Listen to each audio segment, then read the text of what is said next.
The cabin jolted so violently that overhead bins rattled.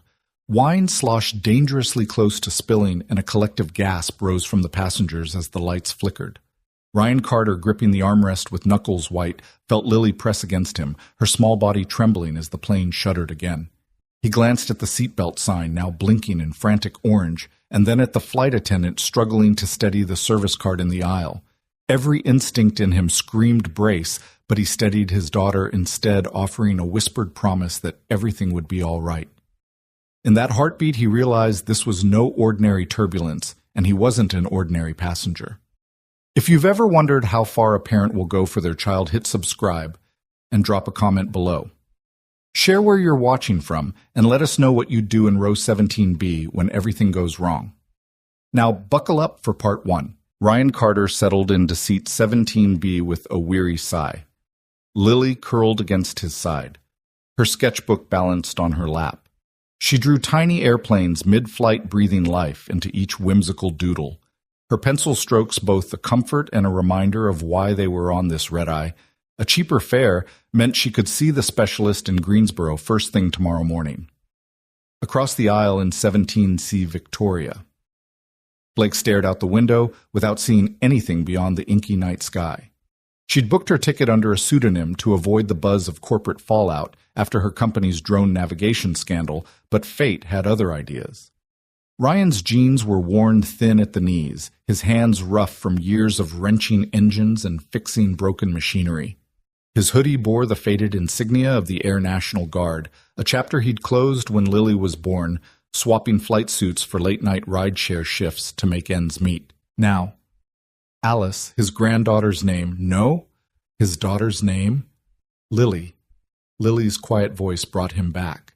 Daddy?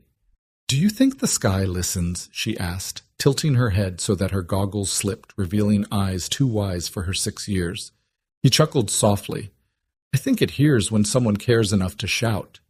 She smiled and returned to her crayons, oblivious to the executive beside them. Victoria's posture betrayed her poised arms, folded gaze guarded.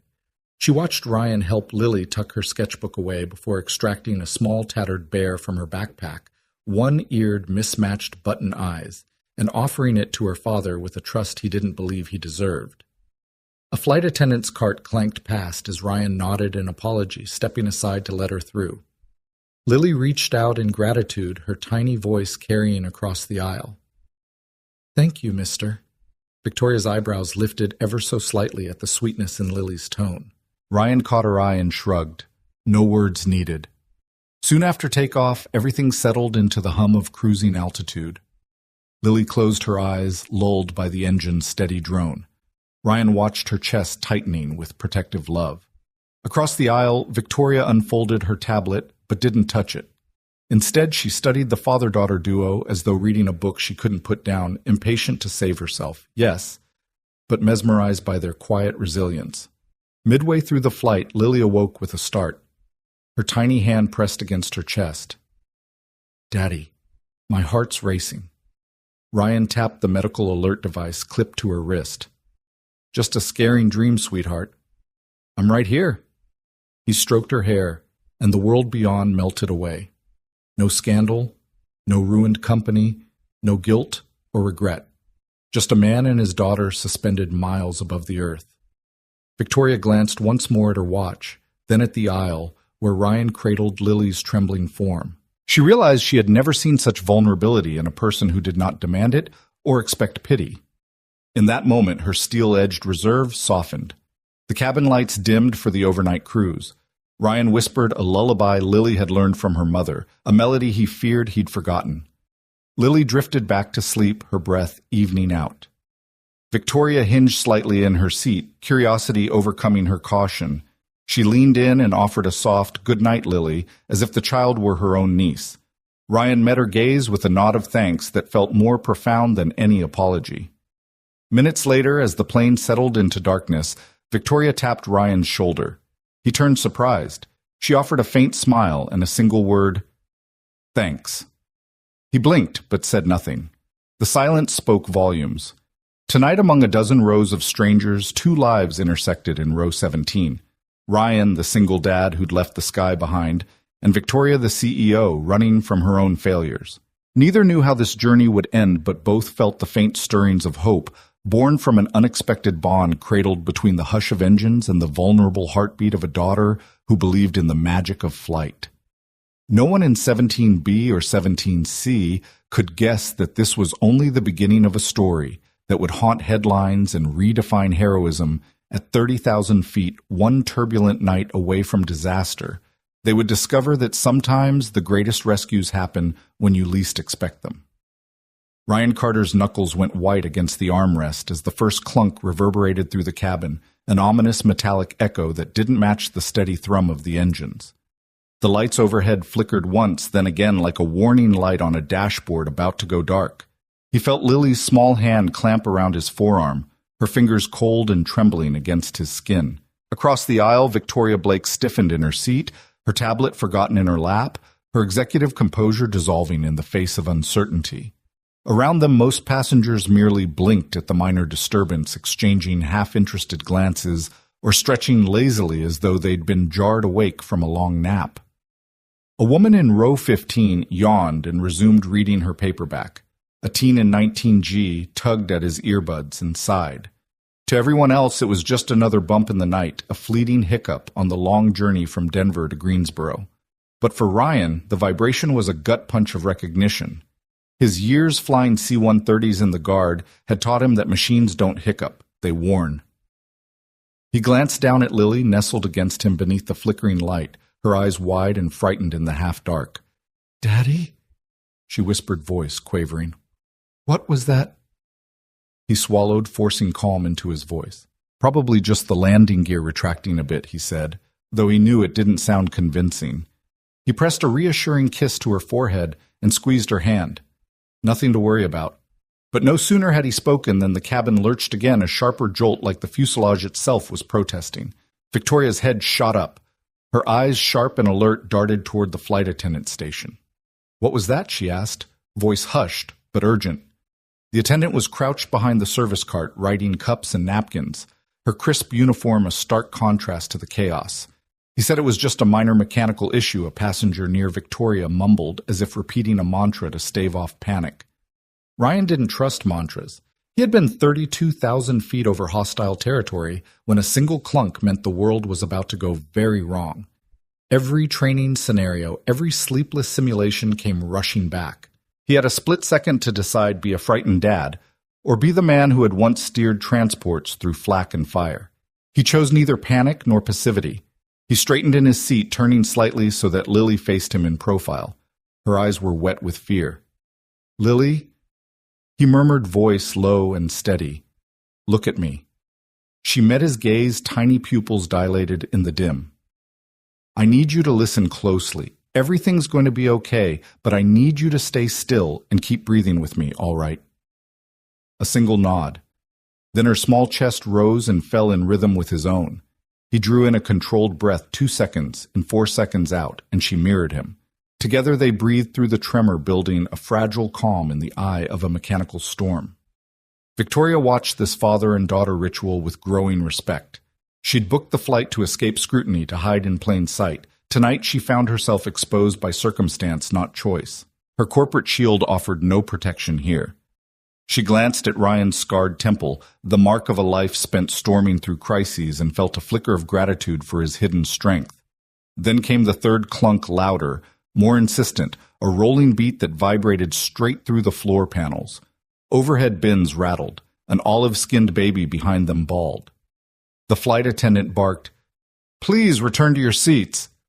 Her calm facade trembled in her voice, and Ryan knew it was time to act. He stood careful to keep Lily close against his side, wrapping one arm around her while steadying himself against the seat back. Nearby heads swiveled, curiosity, annoyance, fear, when they recognized the lone man moving against the tide of passengers trying to remain seated. Victoria caught his eye again, and this time she spoke without words, an offer of unsolicited loyalty. He gave her a brief, weary nod, then turned toward the front. The cockpit door glowed with the occupied sign, a barrier between the unknown and the crisis at hand. A flight attendant tried to block his path. "Sir, please," I served, Ryan. said quietly, cutting off her protest with a single word heavy with implication. He didn't wait for her to react. He slipped past and reached the sturdy cockpit door, the source of every decision that would follow. He pressed his palm to the reinforced panel and spoke in a clear, commanding tone. Flight 729, this is Ryan Carter. I was instructed to come forward if we had mechanical issues. Cockpit entry, please. His military cadences tripped over the hush of chanting prayers in the cabin. Moments later, the door unlatched from within. Ryan stepped in. The cockpit was in semi-darkness, displays flickering on half power. The captain's head lolled forward, mouth slack against the mic, while the first officer sat rigidly unmoving. Ryan's breath caught at the tableau. No smoke, no fire, but an unmistakable pall of emergency. Drawing deep on instincts he'd thought long buried, he knelt beside the slumped captain. Captain Rodriguez. His voice was steady, urgent. The captain's eyes fluttered clarity, returning for a blink. An issue, he rasped. Power. Hydraulics. Both The console hiccuped and went dark, sensor sputtering. Ryan rose, moving like someone half-trained in flight dynamics and half-miracle. He smashed a palm onto the backup battery switch. Panels blinked on. Gauges danced. A swirl of data returned altitude, airspeed, fuel pressure. All dying. He felt his heart rate spike, matching Lily's earlier tremor, but he kept outward calm. He faced Sandra Martinez, the nearest flight attendant, who had followed him in. Lock this door, he ordered. She slid the latch eyes wide. I need you to secure the cabin seatbelts tightened, nothing loose. Her nod was immediate. Yes, sir. Right away. Ryan pivoted back to the controls, his gaze flicking between shutdown warnings and the artificial horizon. He tapped the comm switch. Greensboro approach flight 729. We've lost one engine, no response on the other. Co-pilot and captain incapacitated. Request vectors. Request permission to override autopilot. Silence. Upstairs, the flight attendant at the service station called back over the loudspeaker, Flight 729 to ATC, please advise. Ryan cursed under his breath. Protocol was drowning in bureaucracy. Victory vanished in the hush of static. Ryan remembered that Lily was counting on him, that Victoria, the stranger whose hands had stayed folded in her lap, was watching him redefine heroism. He remembered why he'd loved flying, the responsibility, the calm amid chaos, the fragile trust between a pilot and everyone in the cabin. He took a breath and keyed the mic again. His voice was taut, soft enough to carry compassion. Flight 729. I'm taking manual control. Guidance or not. I'm bringing this aircraft down. In the cabin, Victoria heard his voice crackle through the speakers. She clasped Lily's hand and mouthed, He'll be fine. Lily squeezed back a small, brave gesture that brought tears to Victoria's eyes. Ryan reached for the yoke. His grip was firm but not tense, as if greeting an old friend after years apart. He slid into the captain's seat, his uniform a patchwork of grease stains and duty ribbons, and exhaled a long, steady breath. Let's see what we've got, he whispered to himself. Behind him, the cabin lights dimmed further as the plane continued its nocturnal cruise. But in that cockpit, clarity shone bright. A man reborn at 30,000 feet, wielding nothing but instinct, skill, and a father's fierce love for the daughter clinging to his side. And in that moment, every passenger, strangers though they were, found a new reason to believe. The sudden shudder felt different, more precise than the earlier bumps, a calculated jolt that rippled along the cabin floor. Then came the click, a single hollow metallic note that echoed ominously through the fuselage. The right engine's hum died in an instant, sucked into a private vacuum that swallowed every other sound. A beat later, half the overhead lights dimmed until the cabin was half in shadow, half in flickering glow. In that eerie hush, the usual drone of talk and wheels on tarmac vanished, replaced by the frantic sigh of people realizing something was very wrong. Lily's small gasp cut through the silence. Ryan Carter's heart hit his throat as he felt her press against him. He reached instinctively for the armrest, then dropped his hand to her shoulder, squeezing it. Hold on, he murmured, voice low but firm. The sudden stillness felt like the plane itself had caught its breath, uncertain whether to continue or join the void. All at once, panic rippled outward. A woman in 18D lurched forward, crying out as her coffee mug toppled, liquid pooling at her feet. A man 2 rows back shouted, "What the—" The overhead bins rattled like dying thunderclouds, and oxygen masks tumbled from their compartments, swinging uselessly on their cords. Neon green and yellow, they bobbed in the half-light, mocking safety. Flight attendant Mia Torres moved like a steel arrow through the chaos. She had spent years steering strangers through drills and delays. This was no simulation. Her dark hair was pulled back in a tight bun, her uniform crisp despite the dim emergency lighting. She wove down the aisle, one hand pressing against seats for balance, the other clutched in front of her as she called out over the rising cacophony. Row 17, clear the aisle, cockpit. Now passengers who had moments before been reaching for baggage or soft drinks froze in place as though Mia's voice sliced through panic and replaced it with urgency. In 17C, Victoria Blake sat upright, every muscle in her posture snapping to attention. Her silk blouse was rumpled, but beneath her fear, her eyes were clear and focused, tracking Mia's every move. Across from her, Ryan stood at attention, the remnants of his military bearing flowing back into his frame.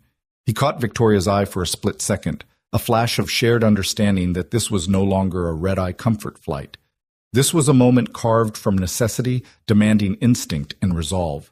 Without a word, he nodded and rose. Lily didn't resist. She slipped into his arms, clutching her stuffed bear against his chest. "Daddy?" She trembled. He planted a kiss on the top of her head.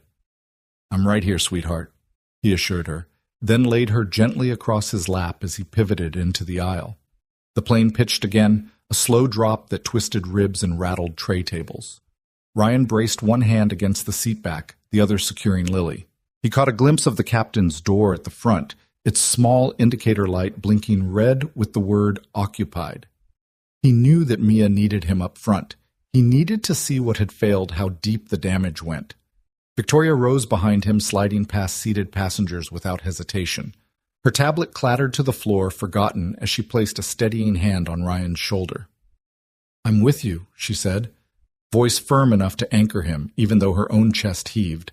He nodded, grateful for an ally in the dark. Above them, the remaining lights flickered like fireflies fighting to stay lit. The engine sputtered, mechanical hearts struggling against an unseen chokehold. Every second felt like a mile. A man in 18F clutched the arm of his seat, eyes wide. "Is someone flying this thing?" he stammered. Ryan offered him a quick nod. Not words, there was no time. His mind raced through checklists and procedures ingrained from years in the air. He recalled the drills, engine out forced, glide manual control priority. 1, keep the nose level, conserve airspeed, find the runway. Mia reached them now, her face pale but determined. "You two up front," she commanded. Her gaze was pure focus, a lifeline tethered to the cockpit. Every second counts. Ryan stood straighter, lifting Lily so that Victoria could carry her the rest of the way.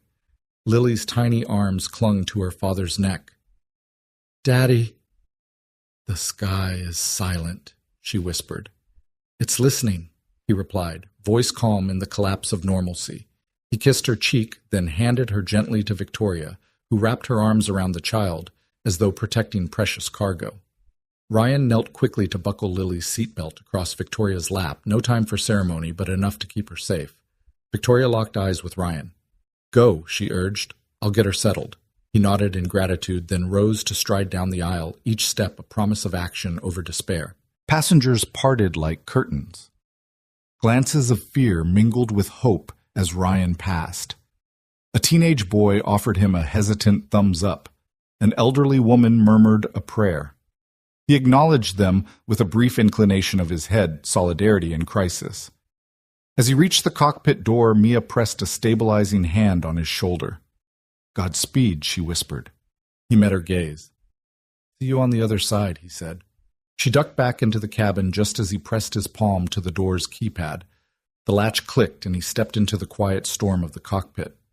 The small chamber glowed with emergency lighting instruments strobing warnings across the panels. The captain sat slumped at the control's oxygen mask dangling. The first officer was slumped, eyes closed, unresponsive. Ryan's training kicked in, check, cockpit secure. He straightened the captain's seat, locked the yoke in place, then reached for the throttle quadrant. Only one lever responded, dead stick descent engaged. The autopilot panel blinked off. He paused, taking in the sight of gauges flickering between 0 and red. No thrust. Hydraulic pressure low.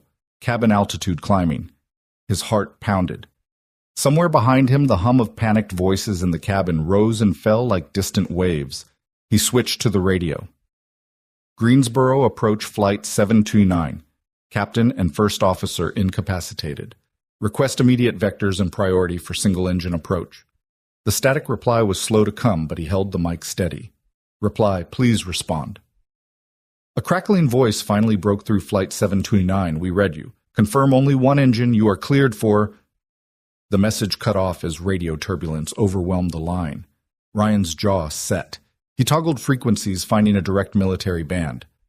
Sarah, this is Carter, he said into the headset he'd clipped to the side. He hadn't expected to use his old call sign, let alone this channel. Seconds stretched. Then a familiar voice, calm and urgent. Carter, you read? We're patching you through. You have my VFR vectors and clearance. Execute dead stick approach. Runway 22. We stand by. He nodded, even though she couldn't see him. Understood. Vectors locked. Heading set. Thank you. He clicked off the mic heart, settling into mission mode. He flicked switches, rerouted auxiliary power to critical systems, then swept his gaze across the cockpit. The windshield revealed only darkness pierced by distant city lights far below. Lightning from the earlier storm had cleared, but the tension in the air remained. Ryan took one last breath, finding center. He pressed his palms to the yoke muscles, coiling for action. Let's do this. He whispered more to himself than to any listening instrument. Behind him, the cockpit door slid open as Mia returned, ready to coordinate cabin procedures for the emergency descent. She handed him a checklist verbally. Secure loose items. Call for final cabin brace. Report seating counts. He absorbed her words, nodding as he activated cabin chime. Brace positions now. A muffled chorus of moving bodies, belts clicking in the dark.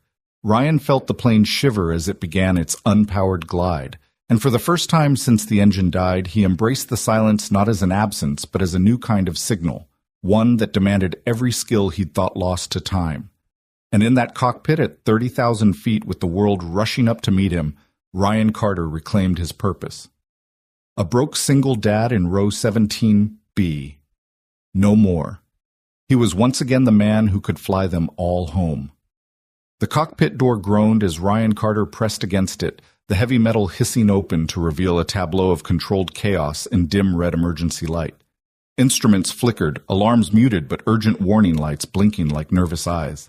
In the co-pilot seat, a young woman lay slumped, her flight jacket askew, oxygen mask dangling uselessly at her neck.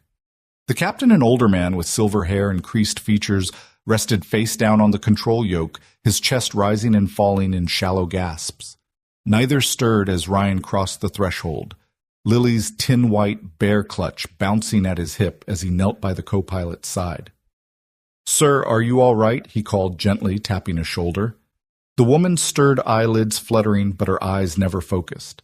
Ryan eased her mask back over her mouth and nose, then turned to the captain. Captain Rodriguez, he'd heard, slipped the mask into place and checked the quick-release valve. Still no consciousness.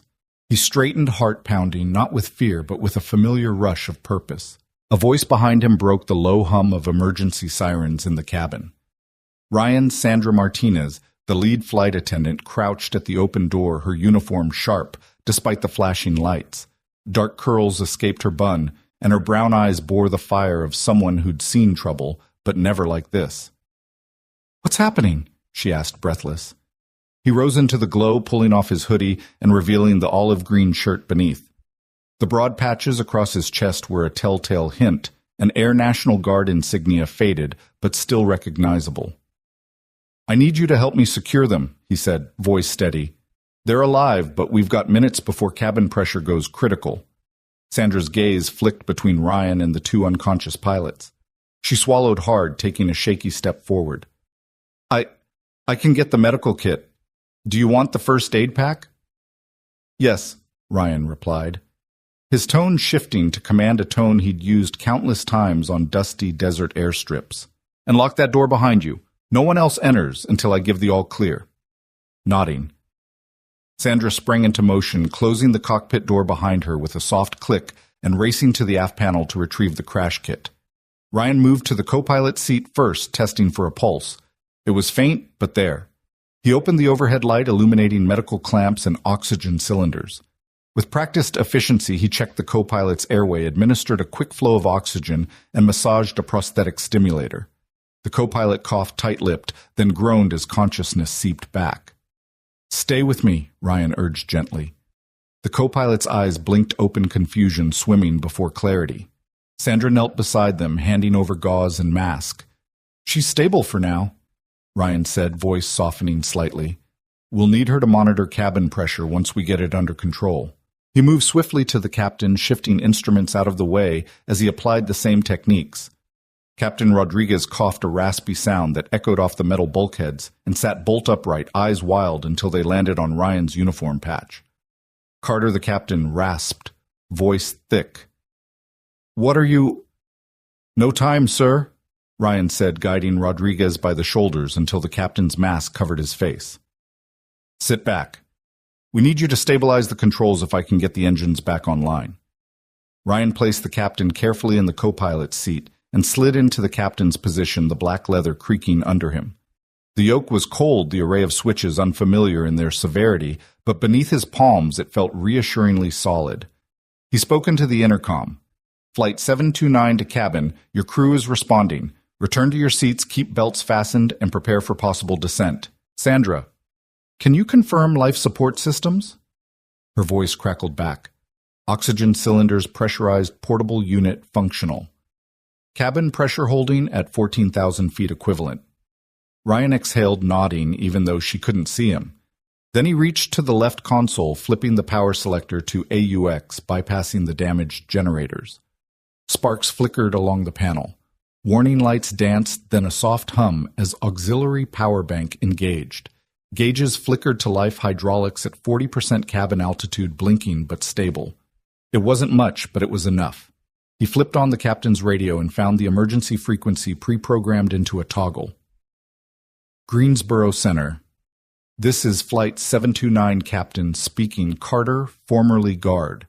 Both pilots incapacitated, one engine lost, requesting emergency vectors. Static, tick, static."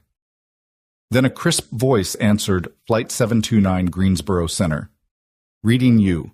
Confirm one engine co-pilot conscious, over." Ryan opened the valve for his microphone. "Confirm one engine co-pilot conscious. Controls currently locked under manual override. I'm assuming command. Request immediate clearance for emergency dead stick approach." Relief crackled in the controller's response. "Flight 729 clearance granted. Runway 22 priority. Fire and rescue standing by. Vector 270 degrees, maintain 2000 until further instructed." Ryan exhaled, pressing his forehead to the yoke. "Thank you," he murmured. Then, as though no time had passed, he flipped back to cabin comms. "Cabin, this is the captain speaking, his voice a calm anchor amid turmoil. We have vectors and runway priority. Expect descent in 7 minutes. Keep belts secure and brace positions ready." Back to Sandra, who stood in the doorway. "We've got clearance," Ryan said more gently. "Inform the cabin, then secure your station."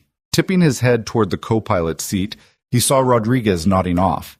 He'd need to wake him again to monitor fuel and hydraulics. But for now, Ryan's focus was flight controls. He reached for the throttle's left side, stuck at idle with only one engine. He guided them gently to maximum permissible power on the right, feeling the airframe groan in acknowledgement. Sandra re-entered her presence, a steady reminder of the crew he'd temporarily displaced. "Cabin informed passengers responding well," she reported. "They're holding, trusting us." Ryan offered her a small, grateful nod. "Good work. Now help me run through gear and flaps, check manual only." She pointed to the checklist on the side panel.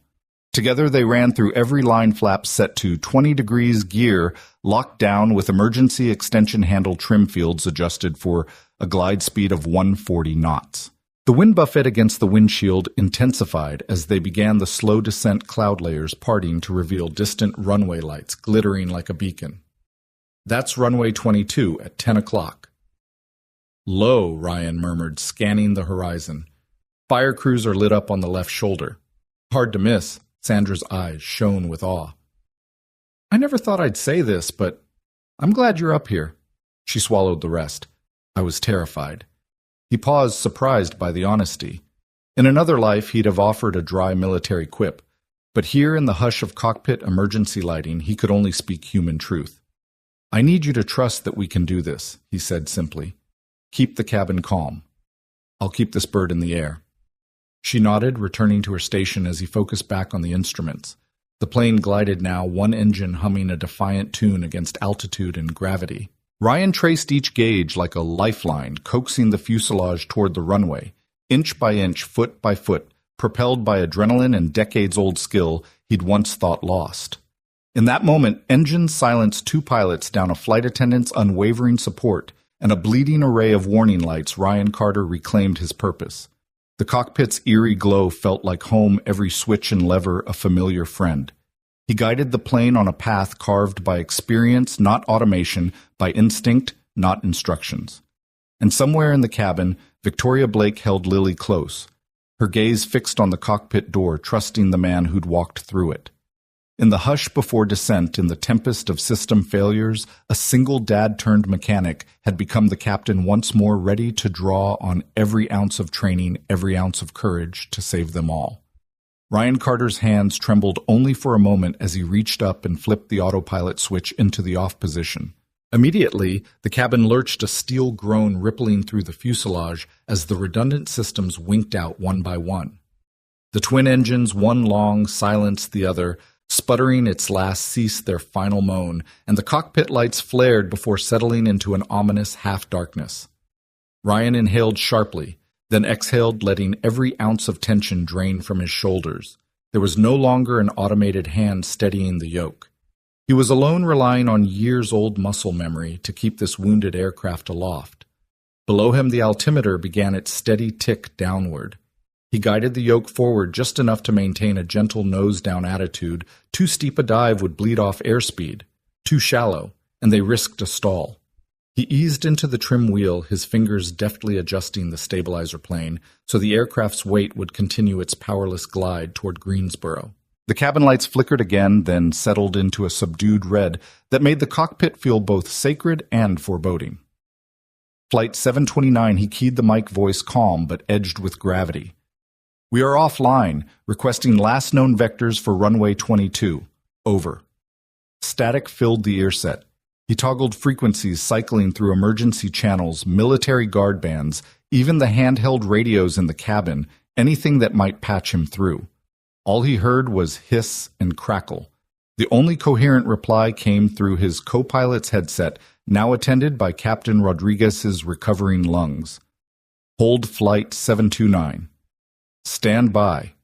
Then silence swallowed the line. Ryan kissed the earpiece to his lip. Hold, he murmured into the dead switch. Not helpful. He flicked his gaze to the flight path indicator, a faint dot against the blackness, the runway's beacon nearly dead ahead. The glimmer was reassuring. If he could keep them level and aligned, gravity would do the rest, and the ground crews would be ready. Every passenger's life, every family waiting on the ground now hinged on his ability to balance feathered controls against an unforgiving descent. He glanced at the fuel gauges. Empty. No auxiliaries, no crossfeeds, only the sheer glide. His HUD displayed airspeed dropping from 180 knots to 150. He nudged the throttle quadrant, the surviving handle clicking against the idle stop, but the engine's silence gave no response. He released it, letting the instrument fall gently back. In the cabin, passengers felt the shift. A collective sway passed through them like a slow wave. Mothers clutched children. Strangers locked eyes. In that hush, they realized no one else could save them. Ryan felt their unspoken prayers press against his backrest, 1,000 hopes urging him to steady the descent. He turned to the co-pilot and captain's seats. Captain Rodriguez, pale but conscious, was scanning the same instruments with a milder panic. Ryan offered a curt nod. Gear and flaps at 20, he said, voice matter of fact. There were no checklists, no bullet points, just direct commands bridging his instinct and their fading hydraulics. Rodriguez reached to the flap lever, easing it to the 20-degree detent.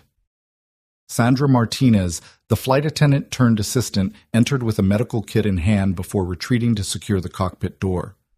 Her presence brought a small comfort. She'd anchored the cabin under his direction. Now she stood ready to tend wherever he pointed. The shallow rumble of wind engulfed the cockpit as they pierced cloud layers. Ryan watched the vertical speed indicator minus 2,500 feet per minute. He needed to bleed altitude without sacrificing forward momentum. He adjusted trim once more, bump by bump, until the yoke felt like an extension of his forearms, responding instantaneously to minute shifts in weight. He breathed in time with his granddaughter's emergency heart monitor in the cabin 2 beats in 4 beats out. That rhythm steadied his nerves. Each exhale expelled doubt. Each inhale refilled purpose.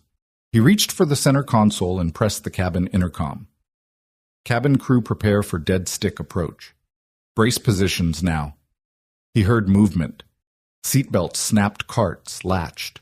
Prayers muttered. A soft hush fell, punctuated only by the wind's desperate howl outside. His gaze returned to the runway lights, now a golden ribbon winding through the darkness below. The distance closed swiftly, 20 miles out, 1510. He referenced the clock-mounted altimeter, 12,000 feet. 7 minutes left. He recalled a desert airstrip in Kandahar, a night under fire where he'd guided a wounded C-130 to touchdown with only an instrument horizon flickering. The memory's adrenaline surged steel in his veins.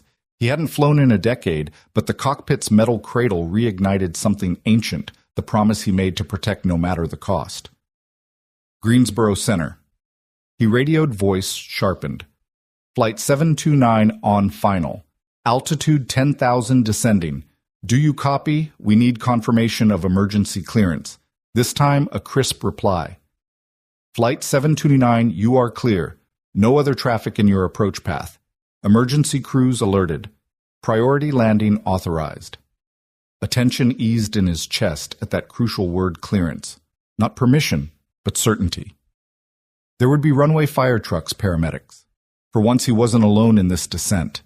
He banked the yoke slightly to starboard, aligning the glide slope with a runway marker that pulsed in the distance. The landing light, unused but intact, flickered on overhead, casting bone-white beams into the night. He toggled it, verifying its arc swept the asphalt below, tracing the precise path he'd memorize in the next minutes. Rodriguez, now alert and steady, reached out. You having trouble with carb heat? He asked. Voice stronger. Idle, Ryan said, cutting to the chase. No power to distribution. Keep an eye on N1 gauge for windmill rotation. If we get spin, maybe we eke out a restart. Rodriguez nodded, glancing at the engine gauge, a slow climb from 0 to a puttering 20%. They both held their breaths, but the engine didn't bite. Ryan shook his head. We glide it, he decided, eyes forward. Below the runway lights swelled into a continuous band, 30 seconds to touchdown. Ryan reached to the propeller control developed in his old guard aircraft, where feathering preserved lift and prevented drag. One propeller blade threw itself parallel to the airflow, sacrificing thrust for glide quality. He repeated on the right. Now no rotating blades to slow them, a clean fuselage cutting through the air. He eased the flare, gently pulling back on the yoke as the runway threshold came rushing up. His feet hovered over the rudder pedals, ready to correct yaw. He felt the landing gear respond with a soft thunk they'd locked down under emergency gravity extension. A momentary bump signaled readiness, wheels flaps, and fuselage aligned. He exhaled one final time, lifting the nose fractionally to scrub speed. Wind buffeted the windshield with final patter. All around him the world was soundless, no engines, no alarms, just the hush of nylon and steel descending into awaiting floodlights. Then wheels kissed asphalt. A firm thud. The cabin shuddered as rubber met ground. Ryan held the yoke steady, steering the glide path along the center stripe. Hydraulic brakes hissed to life, diminished, but functional, and he pressed backward gently, guiding speed out of the equation. The runway unspooled beneath them, marks racing past until the aircraft rolled to a half stop, coasting on momentum before yawing to a gentle halt. Silence broken only by Ryan's ragged exhale. He held the yoke in place, chest-heaving sweat soaking his uniform shirt. The cabin's hush gave way to the first tentative applause, a ripple of relief that swelled into heartfelt cheers. Sandra's steady voice crackled over the intercom, trembling with emotion. Ladies and gentlemen, welcome to Greensboro. Please remain seated until ground crews arrive. Ryan killed the lights, shut down the auxiliary power, and reached for Lily's small hand-shaped call button on the aft panel. The door released and Sandra re-entered, her eyes shining through tear tracks. She pressed the button. The cockpit door opened, and in the red afterglow, Ryan Carter felt the weight of 142 lives settle like a gentle blessing on his shoulders. He glanced at the co-pilot and captain. They were upright, dazed, but unharmed. He exhaled again, a breath of both triumph and humility. Outside floodlights danced across the tarmac. Fire trucks raced to the wings, and a phalanx of first responders prepared to sweep through the cabin. Ryan took one last steadying look at the runway ribbon that had carried them home. No engines, no autopilot, no second chances, just a man, his muscle memory, and a cold-blooded calm born of love and duty. He unbuckled Rose and stepped toward the cockpit door, ready to face a world forever changed by a powerless glide. The glow of the runway lights spilled through the cockpit windshield, painting the instruments in streaks of amber. Ryan Carter sat in the captain's seat, boots pressed firmly into the rudder pedals, his eyes locked on the horizon where steel met earth. For a moment, he allowed himself a silent thrill. Surviving a dead stick glide was one thing, but being cleared to land was another. He keyed the radio mic once more. Greensboro approach flight 729. Engines down. Request final runway clearance. Static crackled in his headset, followed by a clipped voice. Flight 729, hold your position. We are unable to confirm an active flight crew license. FAA protocol requires valid certification before granting landing clearance. Please stand by for command review. A cold knot of dread tightened in Ryan's chest. He'd traded his Air Guard wing for a rideshare wrench nearly 10 years ago. The world's paperwork told one story, his uniform another. But this moment was life or death, and bureaucracy was no shield against gravity. With a grim exhale, he cut the mic and turned to Sandra, who knelt beside him, her face pale but resolute. They won't clear us without a license, he explained. We can't wait. Sandra's brow furrowed as she glanced back toward the cabin where passengers clasped each other's hands in quiet prayer. Ryan's granddaughter Lily sat under Victoria's careful arm, her wide eyes reflecting the dim red light. We need to do something, Sandra said. We can't just sit here. Ryan nodded, glancing at the cabin door. He had one ally left, the anonymous businesswoman seated in 17C, whose own scandal had brought her to this plane in hiding. Caught in the middle of this crisis, Victoria Blake had remained calm, adjusting Lily's seatbelt, comforting other frightened children, and now she would need to leverage every ounce of her influence. He freed himself from the yoke and unbuckled. Victoria, he called over his shoulder. I need you up here. Seconds later, Victoria slipped into the cockpit, clutching Lily's sketchbook to her chest. Her tailored blazer, you saw a moment ago now, hung open, and her silk blouse bore the faintest shimmer of perspiration. She looked at Ryan, then at the radio panel. What's the holdup? She demanded quietly. He rewound the exchange. They say I don't have an active license on file. FAA protocol won't let me land a plane without it. Victoria's gaze sharpened. She opened her bag, pulled out her phone, and whispered an instruction. Ryan recognized the authority in her tone. This was no casual request. He returned to the yoke and adjusted the throttle, keeping the aircraft gliding on its precarious path while she made the call. Victoria tapped rapidly, her voice calm but urgent. Colonel Hayes, she said into the phone. This is Victoria Blake Greenstone Medical. We just had an emergency landing with Flight 729, and the pilot, Ryan Carter, is verified by your unit. We need confirmation stat. She paused, listening, then straightened. Understood. Thank you, Colonel. She handed Ryan her phone. She's on the line, she said. He brought the handset to his ear and heard the crisp drawl of Colonel Sarah Hayes' voice firm. Carter, salute. You're cleared to execute the emergency approach. I've authorized it through the 139th. Greensboro Tower will comply immediately. Ryan closed his eyes and leaned back, letting relief wash through him like warm rain. Thank you, ma'am, he said, voice reverent. I won't let you down. Bring them home, Colonel Hayes replied. Then the line clicked dead. Ryan pressed the radio mic again. Greensboro approach. This is Flight 729. Colonel Sarah Hayes, 139th Airlift Wing, confirms my credentials. We are cleared to land runway 22, requesting immediate priority. There was a beat. Then the controller's voice came back crisp and efficient. Flight 729, you are cleared. All other traffic is holding. Policy exception granted. Proceed to landing. The words felt like a lifeline unspooling across the void. Ryan exhaled loudly, straightened his shoulders, and keyed the cabin intercom. Cabin crew. This is Captain Carter. We have clearance to land. Brace positions in 30 seconds. Thank you for your patience. He turned to the co-pilot's seat where Captain Rodriguez had recovered enough to grasp his arm. Sir, stand by for final flare. The captain nodded, eyes bright with gratitude. Back in first class, Victoria closed her eyes for the first time since takeoff.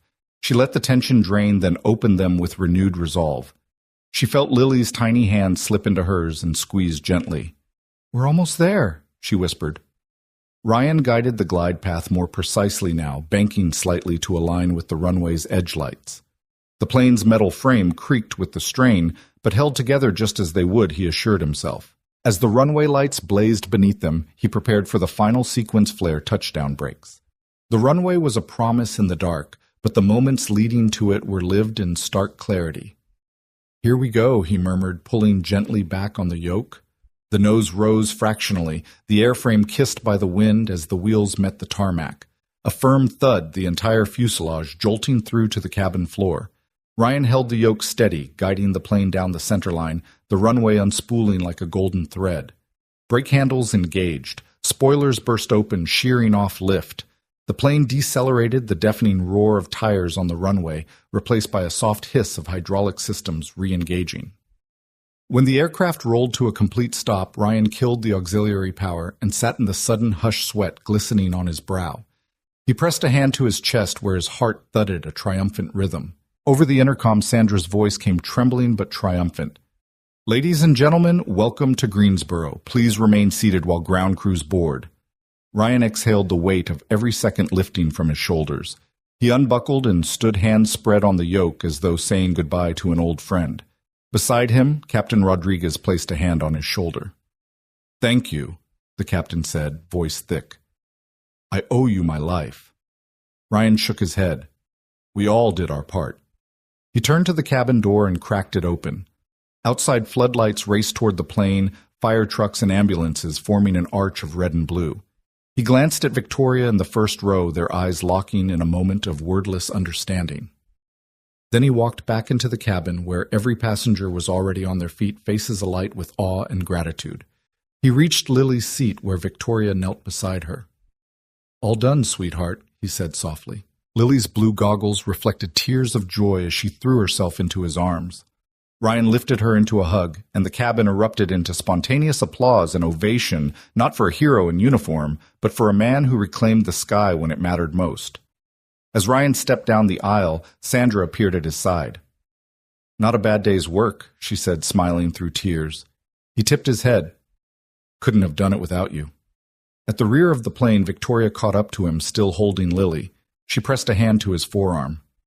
Thank you, she whispered, her corporate veneer gone, replaced by genuine warmth. For everything. He shook his head and crouched to Lily's level. Come on, Bug. Let's go home. And so they did, one licensed pilot, one corporate executive, and one brave little girl stepping off a powerless plane onto solid ground bound by an unspoken promise that in the thousands of feet between earth and sky, the human spirit can still write its own clearance to land. Ryan Carter's voice crackled through the cabin speakers, clear, calm, and laced with conviction. Ladies and gentlemen, this is Captain Carter. I need you all to trust gravity, and trust me. His words hung in the air, a lifeline cast across 142 frightened souls suspended between sky and ground. For a heartbeat, there was silence as the intercom clicked off, the only sound the soft whoosh of conditioned air and the faint hum of stressed hydraulics. Then something remarkable happened. Strangers reached out as though drawn by an invisible tether. An elderly woman in row 12 gripped the hand of the man next to her, his plaid shirt a comforting counterpoint to her frayed cardigan. His other hand flew instinctively to the armrest where a teenage boy in 19G earbuds dangling uselessly pressed play on his phone, then paused the music and looked up, eyes flicking from the aisle to the worried faces around him and back to the cabin lights above. A mother in 15C held her toddler close. The child's small face buried into her neck, tiny fingers digging into her blouse. She whispered something soft. No one could hear the words, but the toddler's trembling eased a faint sigh, replacing muffled sobs.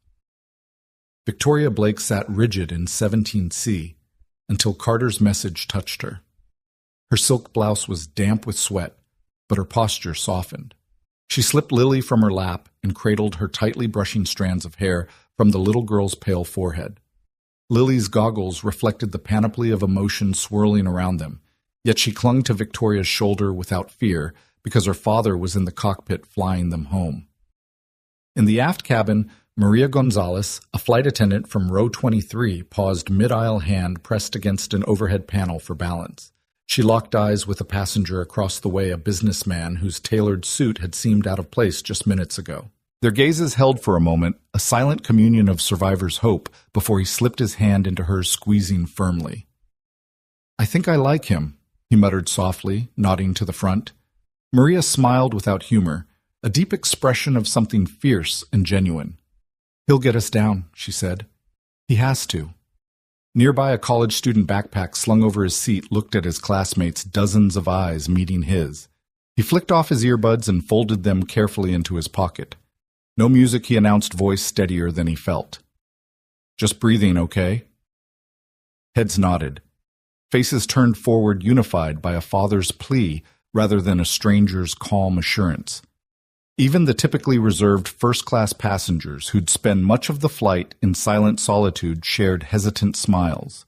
A wallflower in 1A rested her hand on the arm of an elderly stranger beside her. On her lap lay a volunteer's kit for a humanitarian mission in Greensboro, now a symbol of the very unity she sought across geopolitical differences. She whispered, "We'll make it," as though confessing a vow to herself as much as to him. Back in coach, a pair of backpackers who had spent the flight quarreling over seat assignments now leaned into each other with arms draped over shoulders. "I'm sorry," one said, voice choked. I was scared." The other squeezed his hand. "Me too. Thanks for saying so." Amid this chorus of small gestures, Victoria lifted Lily's chin so the child could see her eyes. "Daddy said to trust gravity," she told her softly. Lily nodded once, tears still glistening, but her small nod was resolute. Victoria brushed Lily's bangs back, pressing a light kiss to her temple. "And trust me," she added, voice unwavering in the dim cabin. In row 22, a retired school teacher eyed the glowing runic display of runway lights through the window. She extended her hand to the seat back ahead, fingertips brushing the metal latch instead of fidgeting with her rosary. She whispered a prayer for each life aboard, knowing every blessing counted. From the cockpit, Ryan felt the shift in atmosphere, no longer a collection of fearful souls, but a community bound by one man's courage and one father's love. He stole a glance at Captain Rodriguez and Sandra, both scanning the cabin monitors. Even they couldn't disguise the awe in their eyes. "Cabin crew." Ryan's voice came softer this time. "Thank you." The brief acknowledgement was more than protocol. It was an embrace of shared purpose. Maria, returning to her station, caught the intercom feed and let out a breath she hadn't known she'd been holding. She offered a brave smile to the passengers as she passed her uniform, once again the emblem of service rather than stress. Victoria returned Lily to Ryan's waiting arms when he unbucked himself to verify cabin status. She leaned into the aisle, shouting above the soft murmur, "Everyone, just a little longer. He's bringing us home." The cabin answered with a rising swell of applause, not loud or overwhelming, but steady and unanimous, like a tide of human trust washing away terror. The applause sounded not for a perfect landing, but for the quiet bravery of men and women who chose to believe each other in the face of crisis. A mother in 14B lifted her toddler up high, letting the child wave at the cockpit door. The child did so, tiny hand flapping, and the mother beamed. In that gesture was a testament even the youngest among them sensed the unity, the invisible bond tying the flight deck to the cabin floor. Ryan returned to the yoke, the freeze frame of that applause echoing in his mind. He exhaled deeply, less to steady himself than to honor the faith entrusted to him. The runway threshold grew larger in the windshield, and he guided the powerless descent toward solid ground with a renewed sense of purpose. Down below, he could see the firefighters' silhouettes moving in synchrony, as though they too had heard his plea to trust and believed. The airport lights flickered in salute runway 22, opening its arms to receive them. Inside the cabin, Victoria rocked Lily, gently humming a lullaby that wove itself into the hum of the glide path. Other passengers joined in softly, a chorus of quiet songs, rising into the receding hum of fear. And for the first time since the engines failed, the aircraft felt less like a vessel of steel and more like a cradle, a living cell of human faith and shared breath, all guided by a father's promise and a pilot's steady hand. As the runway neared the cabin's collective heartbeat synced with Ryan's, an unspoken pact that their trust in him would carry them home. In that cabin of faith, unity replaced fear, and a powerless plane became a testament to what happens when strangers choose to believe together. The runway lights glimmered ahead like a promise carved into the darkness, their long, even spacing a lifeline guiding Flight 729's powerless glide. Ryan Carter's knuckles whitened on the yoke as he oriented the aircraft's nose just abaft the threshold, angling it for the perfect 3-degree descent. The altimeter's needle spun past 8,000 feet, 7.6, each thousand a heartbeat echoing in his chest.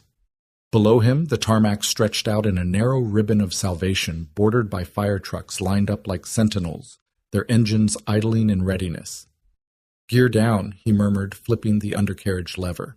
A soft metallic thunk resonated through the cabin as the landing gear dropped into place 3 sets of wheels, extending to receive them. Strut indicators flickered green locked. He glanced at the flap handle, gently easing it from 20 to 30 degrees, the trailing edges of the wings bending in a silent ballet. Flaps 30, he confirmed, eyes sweeping to the trim wheel where a single-notch adjustment centered the controls. There was no time for hesitation. Every gauge and dial held a story. The VSI vertical speed indicator still showed minus 2,000 feet per minute. The airspeed hovered at 125 knots within landing parameters for an unpowered approach. He let the yoke lighten, trusting the aircraft's wing design to generate enough lift for the descent. A soft vibration hummed through the control column as the slip turned to a steady wing-level approach. Captain Rodriguez, resituated in the co-pilot seat, peered over Ryan's shoulder. "We're stable," he said. Voice hushed but anchored in relief. "No surprises yet." Ryan nodded, lips pursed. "Too many surprises yesterday." He pressed a thumb to the intercom switch. "Cabin. This is Captain Carter Brace. Positions for touchdown. I'll see you on the ground." His words were measured. He spoke not to scare, but to prepare. He toggled back to landing lights, the flood lamps igniting with a brief flicker before bathing the cockpit in harsh white. He inhaled through his nose, filling his lungs with a steely resolve. Beside him, the radio crackled. "Flight 729, you are clear. Wind calm. Runway is yours," Roger, Ryan said, switching frequencies off. The world outside condensed to runway 22, a single line to be honored. He leaned forward, scanning the runway's roundel markers, each one growing in size, inching upward through the windshield. Then came the distance markers, 3,000 feet, 2,015 each, passing under the nose with hypnotic precision. He thought of Lily curled in the arms of Victoria Blake, in 17C wheels of trust turning in her small chest. Her goggles had come off to reveal wide, trusting eyes, the same eyes that had guided him through desert storms and midnight maneuvers long ago. He hadn't flown a C-130 in a decade, but the muscle memory remained a ghost in his limbs, whispering commands in his marrow. 200 feet, Rodriguez called, voice low. Ryan's fingers danced on the trim wheel, one click starboard, then port keeping his glide slope aligned. The flare zone was imminent. Only a fraction of a degree separated a perfect touchdown from a high-speed bounce or a stall. He adjusted the yoke ever so slightly, raising the nose to trade speed for attitude. The runway's edge lights morphed into a single band of brightness. "Minimums," Rodriguez said, rechecking his scan of the approach path. Ryan's heart hammered, not from fear, but from the weight of responsibility. He recalled a night in Kandahar cockpit awash in starlight, as tracer rounds danced across the horizon. That mission had demanded courage. This one demanded precision. He whispered a vow not to any higher power, but to gravity and to Lily, "I won't leave you behind." Below the runway threshold was less than 100 feet beneath them. Ryan eased the yoke fully back, flaring the aircraft into a gentle roundout. The wind buffeted the fuselage, a final test of control. The main wheels kissed the runway with a soft boom that reverberated along the floorboards. For a moment they hung in balance, two steel hearts alight with hope. He held the controls firm, allowing the spoilers to arm. A quick toggle, and they burst open on cue shearing lift and pressing the metal down onto the asphalt. Ryan applied reverse thrust on the sole engine left, a live feeble thrust but enough to help scrub speed. The nose wheel lowered with a clunk, aligning the nose gear with the center line. 20 knots. Rodriguez noted voice, bright. Brakes. Ryan pressed the hydraulic lever, feeling the pedals bite as brake assemblies engaged. The aircraft slowed in a controlled slide, shedding momentum with the precise grace of a glider landing in a bowl. Fire trucks roared past on either side, their water cannons spraying arcs of mist. Windshield wipers swept the droplets away as though clearing his view for the next big step, safe stop. He held the yoke firm until the speed bled to near zero, then gently parked the plane on the runway center line. A final click as the spoilers returned to neutral, engines shut down in a single master switch flip. The cockpit sank into the stillness that only follows high tension. 4 sets of wheels, 22 oxygen-starved souls, and a father's vow had pulled them through. Ryan exhaled a long, shuddering breath that carried a tide of relief. He turned to Rodriguez, sharing the unspoken gratitude of 2 pilots, 1 veteran instructor, 1 sudden rescuer. Rodriguez's hand came to rest on Ryan's shoulder. "You did it." Ryan nodded, voice hoarse. "We did it." He keyed the intercom again. "Ladies and gentlemen, welcome to Greensboro. On behalf of the crew, thank you for your trust. Please remain seated until ground crews secure the aircraft." From the aisles erupted cheers, tears, laughter, an involuntary symphony of release. Ryan shot a quick glance over his shoulder, passengers pressing forward to see the cockpit, hugging neighbors, clasping photos of loved ones. In 17C, Victoria rose with Lily in her arms, walking toward the front row with cautious joy. Ryan stepped from the cockpit into a corridor alive with relief and wonder. He knelt to Lily's level as Victoria brought her to him. The little girl looked up through wide eyes, face streaked with tears. "You did it, Daddy," she whispered, wrapping her arms around his neck. He closed his eyes, pressing his cheek to her hair. "I promised," he murmured, voice cracking with emotion. "I never leave you behind." In that final descent, Ryan Carter had guided more than an aircraft he had guided, hope itself, landing it safely on solid ground. The moment the wheels of Flight 729 met the runway, a hush descended across the cockpit, an almost reverent silence that clung to every metal rivet and plastic switch. Then came the thud, a deep and grounding echo as rubber kissed asphalt, sending a gentle shudder through the airframe. Ryan Carter held the yoke firm, his knuckles white against the molded grips, as the spoilers hissed open with purpose, peeling off lift like a soft exhale of tension. No bounce, no abrupt veer, only the satisfying tug of heavy steel settling finally onto solid earth. The runway lights streamed past the windows in blurred ribbons of gold and red, until the plane slowed to a crawl, the tire tread leaving a fleeting imprint on the black ribbon below. He coaxed the brake levers forward, feeling the gentle resistance as hydraulic pressure gripped the disc brakes, bleeding off speed with a deliberate grace. For an instant, the world outside the cockpit narrowed to a single moment of perfect execution and impossible survival. His heart pounded, each beat reverberating in his temples, but his hands remained steady, guiding the aircraft down the center line until the ground speed dropped below a crawl.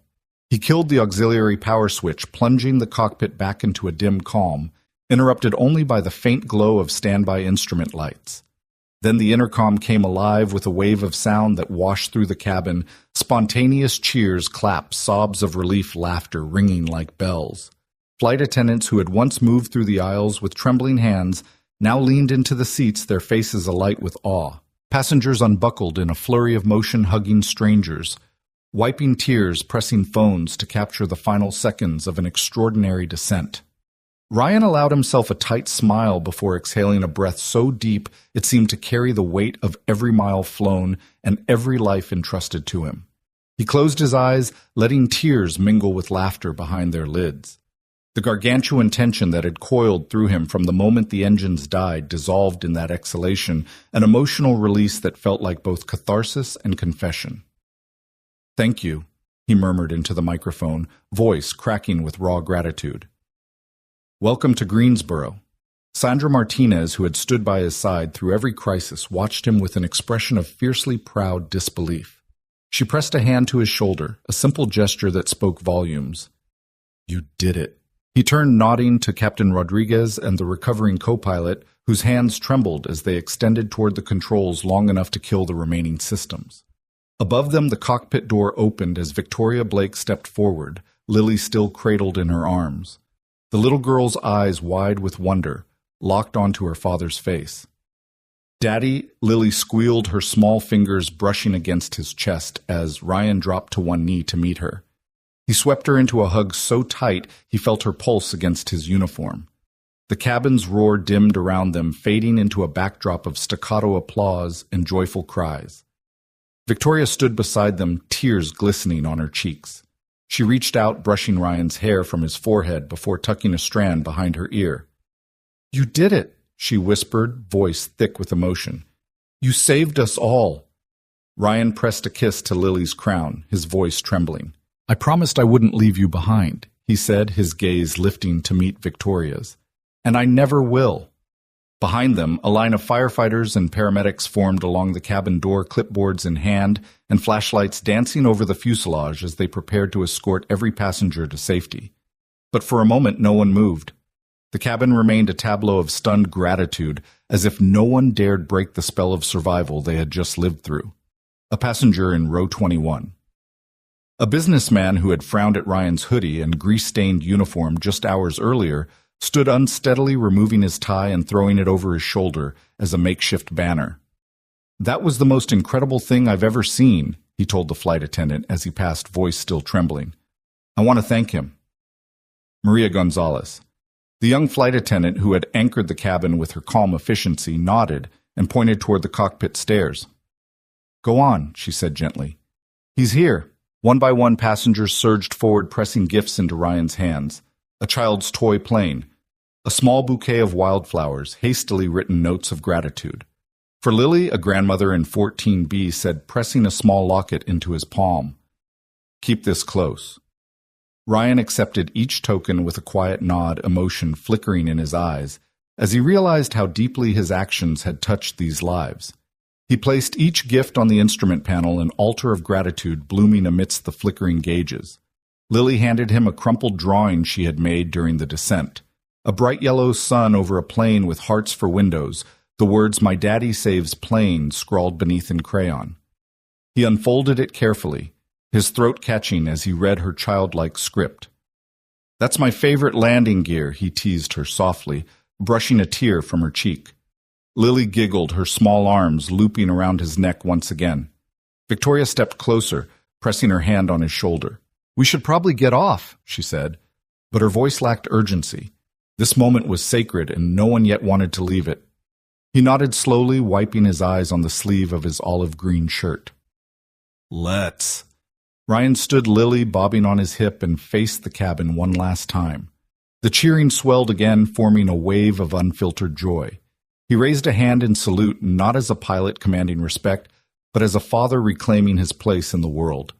As he descended the small cockpit stairs, he felt the plane's heartbeat pulse beneath his feet, an echo of the pilots and crew whose combined efforts had staved off disaster. He met Victoria in the aisle, and together they walked toward the cabin door, stepping into the floodlighted tarmac. Behind them, Flight 729's engines remained silent, yet the echo of its miracle landing would roar forever in the memories of those who lived it. Outside, a cool breeze carried the scent of rain and fresh asphalt. Firefighters saluted, paramedics offered water and blankets, and airport officials burst into applause as Ryan and Lily emerged into the night. Cameras flashed, capturing the image of a man in a faded uniform, tears glistening on his cheeks as he carried his daughter towards safety. Ryan lifted Lily's hand to his lips, planting a kiss on the top of her small palm. "Mission accomplished," he whispered, his voice steady at last. In that reverent stillness, wheels grounded, spoilers stilled, hearts alight. The miracle of a powerless landing became the testament of one man's grit, one child's faith, and an entire cabin's courage. And as the cheers carried into the night sky, Ryan Carter realized that the true measure of a hero was not in uniforms or licenses, but in the promise kept when the world leaned on you to deliver every life safely home. The cabin door thudded open under the floodlights of Greensboro's emergency vehicles, and a wave of cool night air swept through the aisles. Firefighters in bright yellow coats and paramedics in reflective vests swarmed the plane's entrance stretchers at the ready, their radios crackling with simultaneous demands for medical aid and crowd control.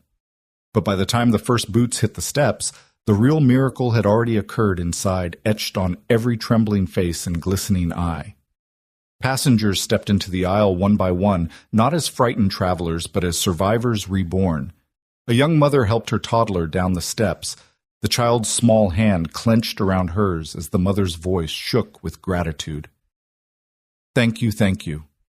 An elderly man in a worn tweed jacket leaned on his cane, tears streaming down his cheeks as he whispered into the darkness. I never doubted him for a second.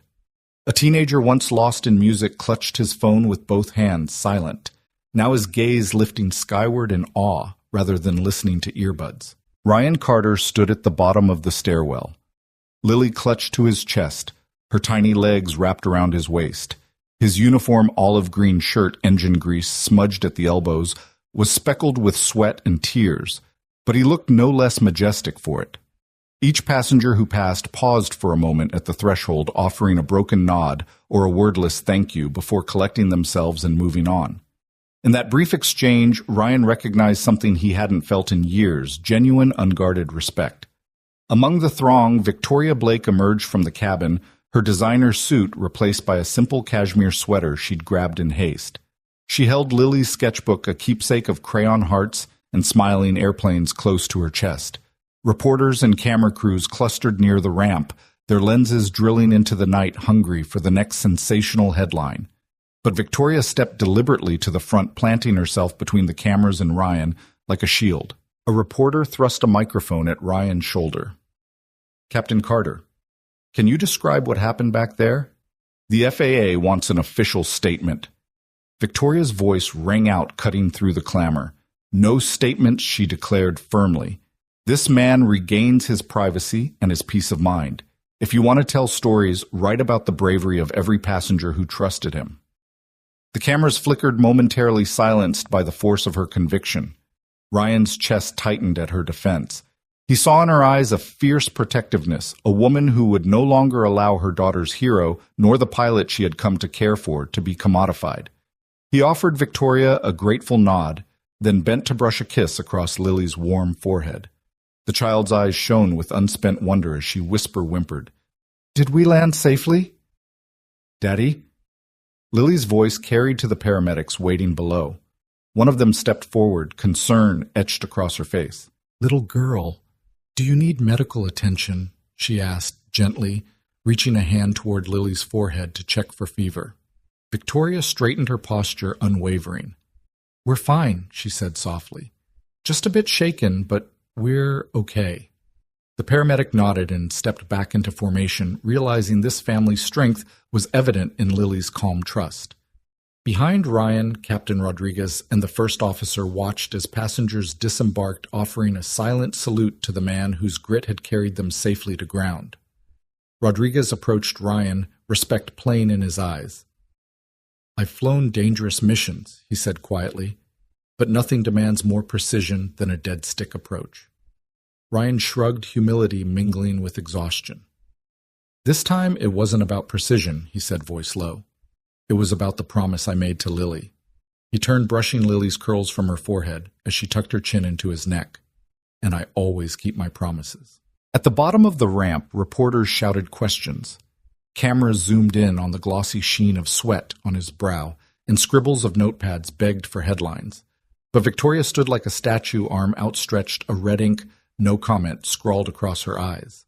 The first reporter, a young man chasing clicks, sputtered out into the night, while the rest hesitated, sensing that this moment was not theirs to seize. A firefighter offered Ryan his hand to descend the final steps. "Glad you're all right, Captain," he said in the quiet aftermath. "We've seen a lot of landings. This one was special." Ryan accepted the hand and stepped onto the tarmac, feeling the cool asphalt beneath his boots.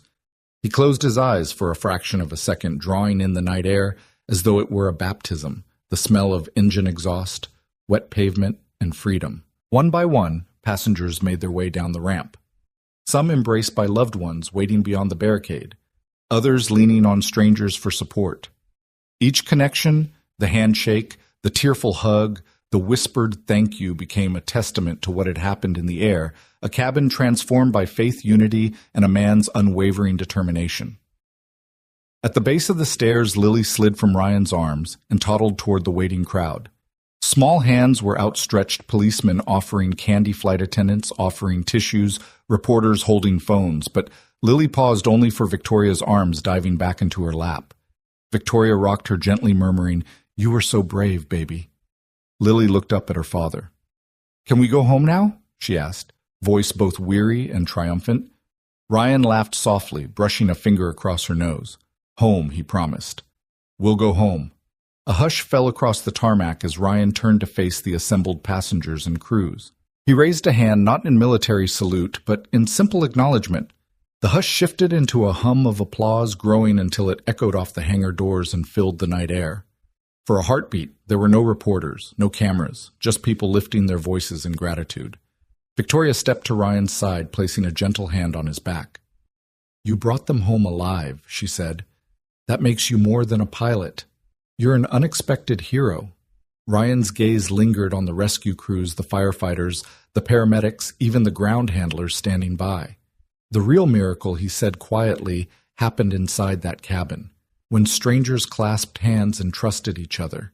He looked down at Lily, whose small head rested against Victoria's shoulder, and then back at Victoria, whose eyes glistened in the floodlight's glare. In that glowing tableau, Ryan saw the sum of every act of kindness that had carried them through the night. The father's sacrifice, the CEO's shield, the grandfather's steady prayer, the mother's gentle lullaby. A nearby policeman stepped forward, offering Ryan his badge, in deferent tribute, a simple gesture that spoke volumes. Ryan shook his head, refusing the token. "Keep it," he said. "It belongs to every one of us who shared this flight." As the crowd parted, rescue vehicles pulled away and the hangar doors creaked into motion. Ryan Carter, Lily, and Victoria moved toward the waiting cars.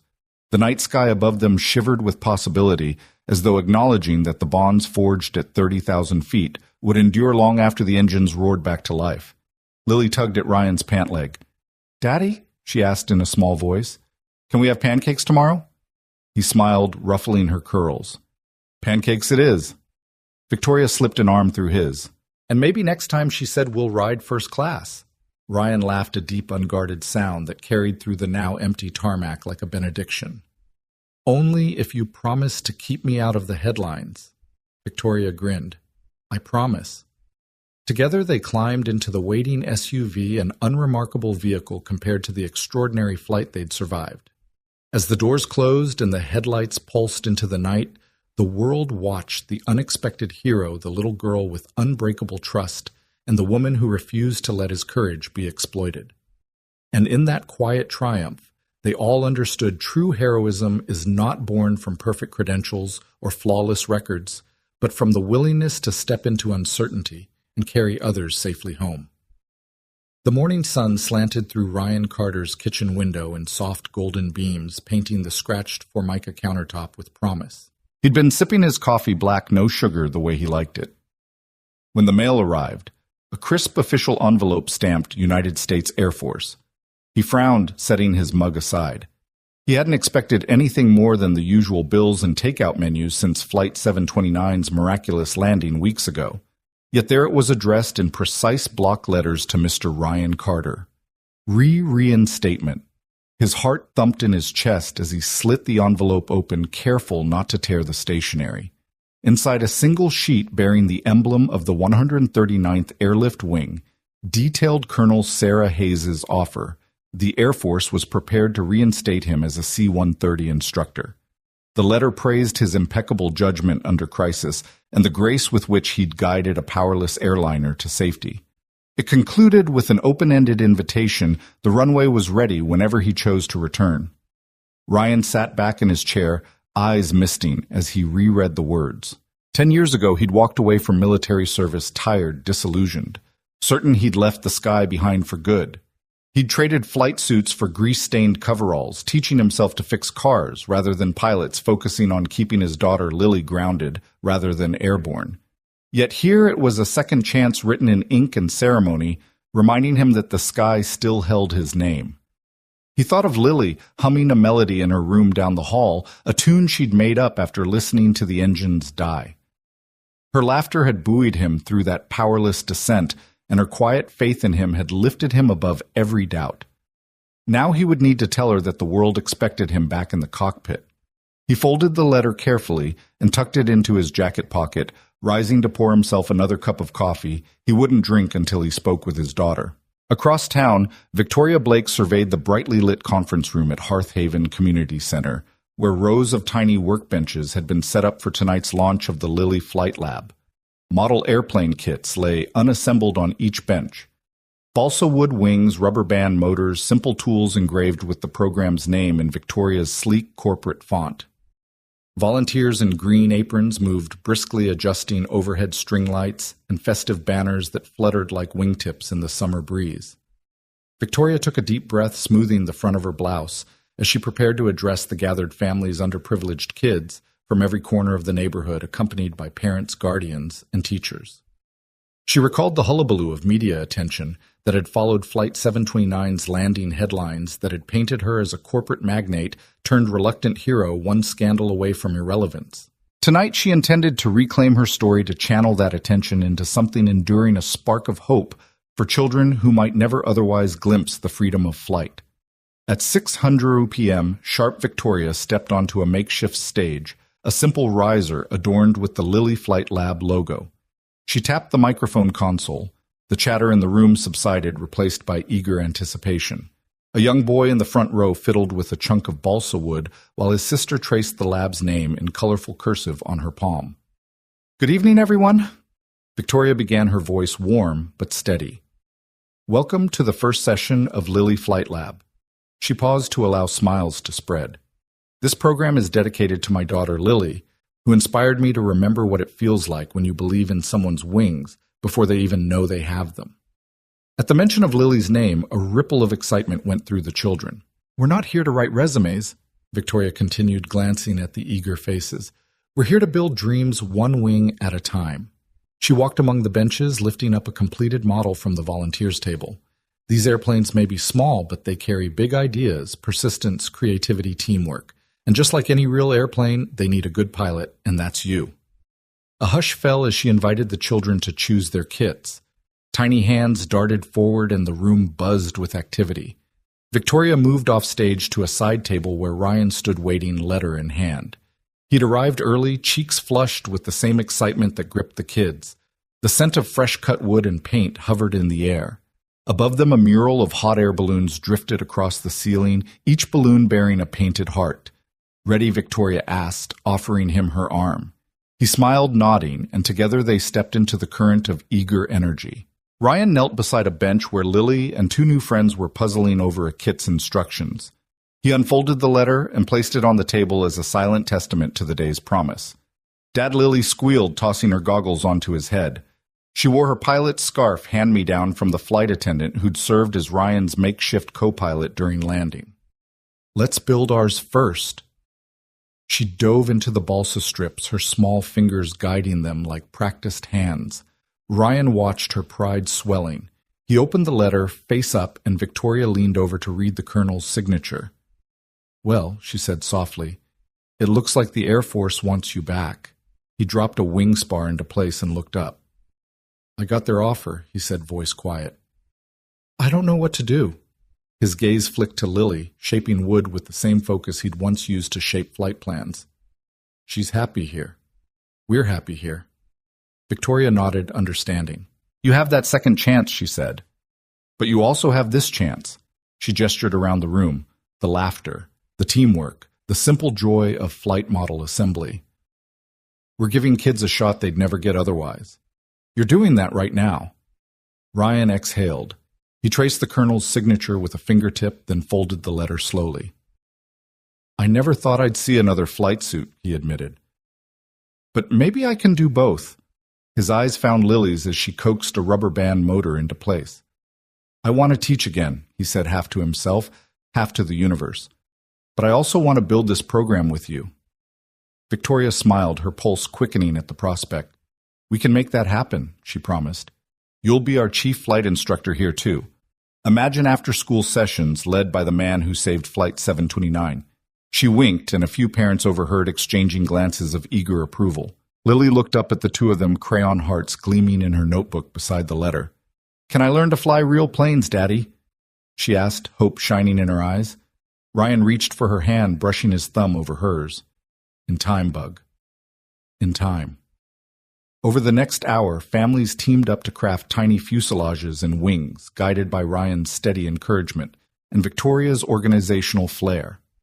He showed them how to test the rubber band motor's tension, how to balance the wing's center of gravity, and how with a gentle flick the model plane could soar across the high beams. Victoria circulated, offering high fives and applause, for each maiden flight her laughter a bright chord in the symphony of sawdust and excitement. As the session wound down, Ryan and Victoria stood back to back amid a constellation of completed airplanes perched along the windowsill. Each model was a story, a child's first attempt at aerodynamics, a parent's patient guidance, a volunteer's steady hand. Together they had built more than planes, they had built a community. Victoria rested her hand on Ryan's shoulder. Second chances, she said softly. Sometimes they come in a letter. Sometimes they come in the hands of children. Ryan nodded, his gaze lingering on the planes glinting in the late afternoon light. I never believed I'd get to do both again, he said. Flying and teaching. And now, you've built a runway for me right here.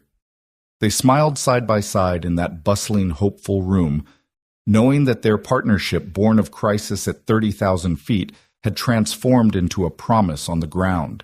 A promise that every child could learn to build wings and every pilot could find a home where second chances were always ready for takeoff. The spring air held a gentle warmth tinged with the promise of fresh beginnings as a gathering formed beneath the broad canopy of a newly built hangar-shaped pavilion at Hearth Haven's back lawn. A banner stretched between two poles, its bronze letters glinting in the morning sun, Lily Flight Lab. Beneath it, a polished bronze plaque had just been unveiled, its inscription radiating quiet gravitas, built on courage. Powered by connection. Ryan Carter stood to the left, crisp in his return-to-service flight suit, edges of insignia, freshly pressed sleeves adorned not just with rank, but with the quiet confidence of a man who had rediscovered his purpose.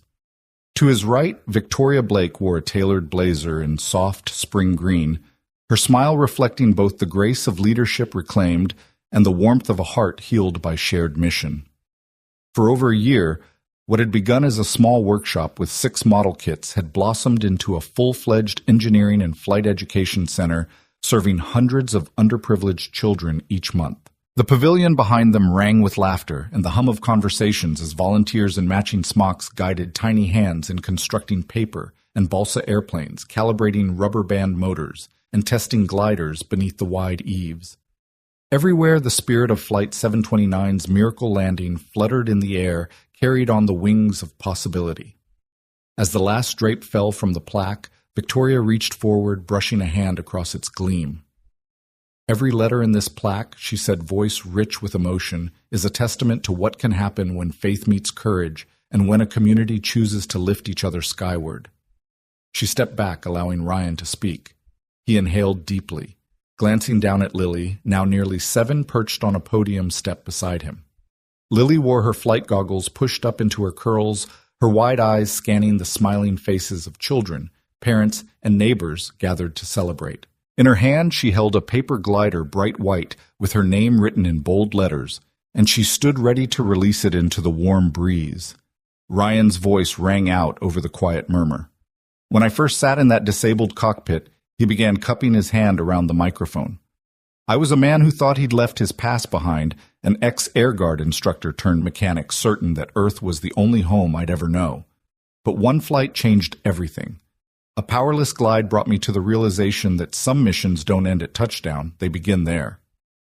A collective murmur of agreement rippled through the crowd. Ryan smiled at Lily, who beamed back, her small fists clenched with excitement. This lab, he continued, is our shared runway, a place where every child can learn to build wings and discover that courage is the engine that carries us beyond our fears. He paused, his gaze drifting to Victoria. And none of this would exist without a partner who refused to let headlines define her, he said. Victoria, thank you for believing that a community spirit could soar if only we gave it the chance. Victoria's eyes misted. She placed a hand over her heart before addressing the crowd once more. We launched Lily Flight Lab with humble hopes, not knowing if it would last a month or a decade, she said. But you parents, volunteers, neighbors showed up week after week, not just to assemble model planes, but to build faith in each other. Today we celebrate not a ribbon cutting, but a door opening to every dream this community holds. At her cue, a row of uniformed volunteers stepped forward, each holding a freshly built paper glider decorated by local children. The glider's designs ranged from bright stripes to hand-drawn stars and hearts, a kaleidoscope of youthful imagination. Lily climbed to the platform's highest step, holding her own plane aloft, and with a collective cheer from the crowd, she released it into the air. The first glider caught a gentle thermal current drifting lazily under the pavilion's eaves before skimming beyond the audience, a white silhouette against the blue sky. Then another glider soared, a vibrant orange craft engineered by an 8-year-old who beamed as she watched her creation catch the wind.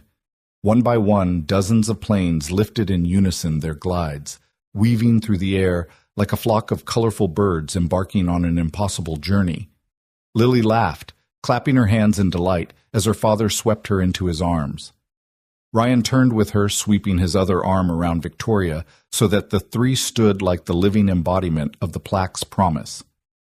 In that luminous moment, the pavilion felt less like a building and more like a vessel of shared aspiration buoyed by every dream that had taken flight within its walls. As the applause softened into delighted chatter, Ryan guided Lily down the steps.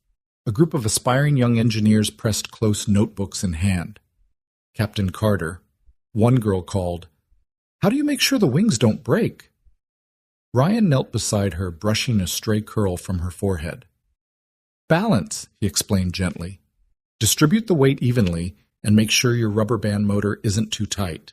Then trust the glide."